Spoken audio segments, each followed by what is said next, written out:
Pourquoi Vincent Van Gogh s'est-il coupé l'oreille? Van Gogh, célèbre pour ses autoportraits, ou pour le crâne sur une cigarette, ou le ciel étoilé, ou les mimosas, ou je sais plus quoi, il y en a beaucoup. Pourquoi ce mec s'est retrouvé à se couper son oreille? C'est simple. Premièrement, il avait une santé mentale qui était pas exceptionnelle. C'est-à-dire que, avec les échanges qu'on a pu retrouver de l'époque et avec certains indices qu'on a, on pourrait dire qu'il était éventuellement, c'est une hypothèse, schizophrène, puisqu'il avait énormément d'hallucinations. Son deuxième souci, c'est qu'il était addict très fortement à l'alcool. Un soir, 23 décembre 1888, si je dis pas de bêtises, il se retrouve à s'embrouiller avec son pote Gauguin, son pote de toujours. Et ça part un peu en sucette et Van Gogh il pète un peu un câble et en même temps, il se faisait un sevrage d'alcool.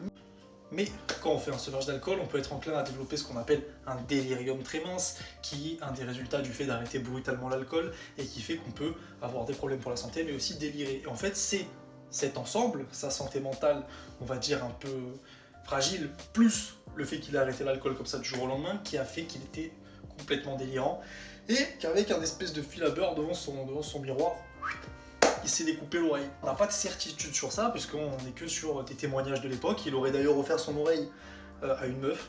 Voilà, une pauvre meuf qui reçoit une oreille et sait pas pourquoi. C'est pour ça que Vincent Van Gogh, qui était un des meilleurs peintres, si ce n'est le meilleur peintre de tous les temps, s'est coupé l'oreille à l'époque et que la légende est née.